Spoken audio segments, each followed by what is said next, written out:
Hey guys, Mr.BeetleBum here. I wanted to make a quick video about a particular subject. I've made videos in the past, and when I talk to new players, I always talk to them about using patience and common sense. And what I'm referring to is not rushing out at the very beginning of the game to the other side of the map, to the enemy side of the map. And because that doesn't allow your support tanks to help you at all.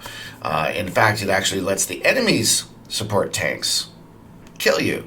So what I'm referring to is whether it be going over a hill to the enemy side, or maybe you're in a cityscape like this and you're going around corners to the enemy.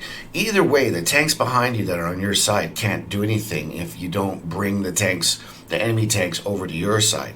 So that's why I always talk about patience and common sense. But because I say that so much, a lot of people think that I don't believe in pushing or being aggressive and bullying a tank.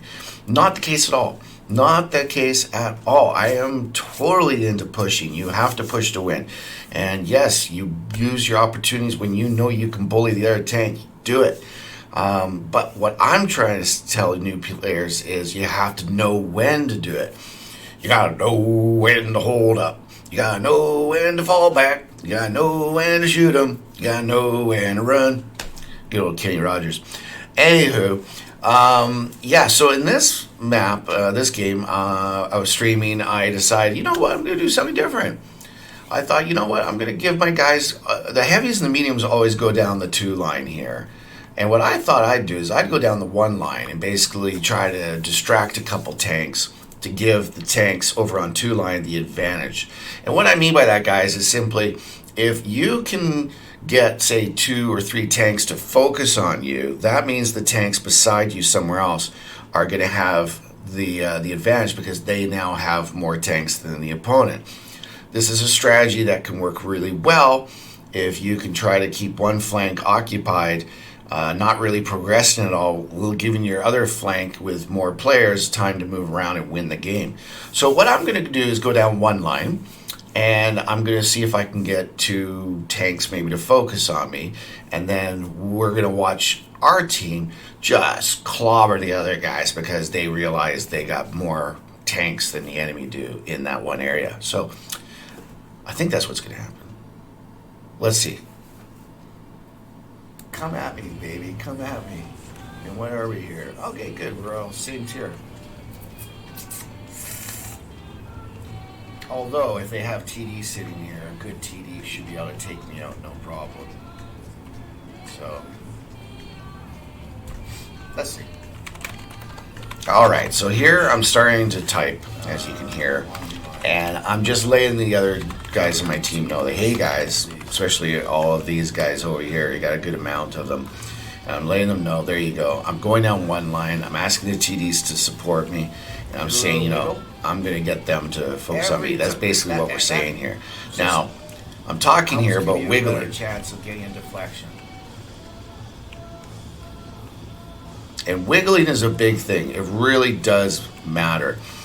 I have a very small spot already on my lower glacis for the enemy to shoot at. So if I can just wiggle it or move it around like this, that makes it harder for them to penetrate. Which, of course, just as I say that, the T-28 gets me. Gives me a nice little ding, breaks my gun a bit. But you're actually going to see later, I'm going to get more damage when I stop doing my little wiggle. For fuck's sake, but now, if I just stop right here. Remember I said I was trying to get a couple tanks to focus on me, and I did that. I got the 2 tanks you can see right here, right at the corner. So already my team has the advantage of tanks right here. But not only that, you can see right here the guy who's sitting at the corner. And not only that, you've also got 2 tanks here that are shooting me. I've already been shot by the T-28. I've already been shot by the, I can't remember now, type something. And I'm now sitting with 5 tanks focused at me. 1/3 of the team is focused on this tank. So this is the kind of advantage that I'm talking about.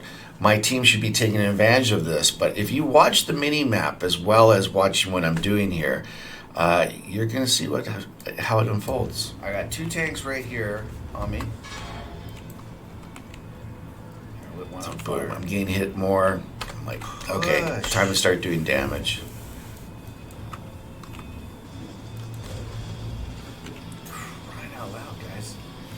getting frustrated. No one's pushing. They're actually camping and turtling instead. And I realized, okay, this T-28 is really starting to, come at me. Move up, bad move right there, unfortunately. I shouldn't have pushed that tank up, in all honesty. But I'm getting frustrated here because I look at the mini map here, guys. TS5 comes around the corner. I track him right away. I go for a track again, but watch what his partner does here. Real smart move by his teammate. He moves the tank up, and I shoot the dead tank instead of the TS5, and then that's the end. That's all she wrote. Yet again, maybe we'll win this if they flank. But seriously, guys, in the middle, like, if you're sitting here and here and here, it's like, what were you thinking? I pushed for you. These guys did fine. I can only spot so far. So the TDs did fine. They did great cover. It's just, why didn't anyone push? And they got killed. Whatever. All right. Well, at least you get to see what I was. The point I was trying to make here is, there's times to push, and my team unfortunately dropped the ball on this one, and I'm not trying to blame them or anything. I always say in my streams, you never know what's going on with the other tankers, in random games. They could be brand spanking new players. They could be players with stock tanks, and they're worried that they're not going to be able to penetrate or anything like that. Who knows? It doesn't matter. But all it is I wanted to show you guys this little clip of the stream from last night, because this is how you make an opportunity for your team.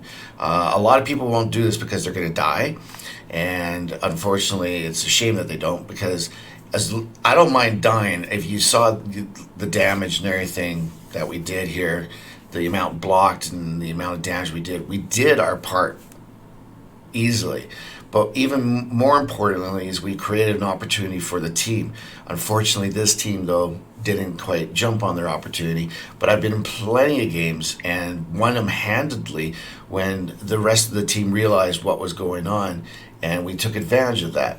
In fact, I'm going to make another video from last night's stream, hopefully, where I'm playing my T-29, and let's just say there's some real good teamwork between me and the Artie and a couple other players, to where we could take on a couple tanks. Anyways, I hope you enjoyed the video, guys. I hope it helps, puts a little thing in your head, so when you're out there in the game, you'll think about it. So until next time, guys, if you like the video, if you don't like the video, if you want notifications, of course, set up the notifications so that every time I bring up a new video, you'll get notified. And most importantly, guys, come visit my stream. This is the reason why I want everyone to realize, whether you're watching a YouTube video or you're checking this out on the threads in the World of Tank forums, I can't stress enough, I'm different than other streamers. I'm not there just to go and get a whole whackload of Win 8 or Marks of Excellence, even though I do like doing Marks of Excellence. It's not about that. It's about me trying to show new players, the basics, then the mechanics, and map strategies, and then advanced strategies. I'm hoping to get new players to get better so that they'll stay longer in the game. And that's it, guys. So visit me under Mr.BeetleBum, both on YouTube and on Twitch. And until the next time, go have fun killing all those red tanks and leave the green tanks alone. All right? All right. Cheers.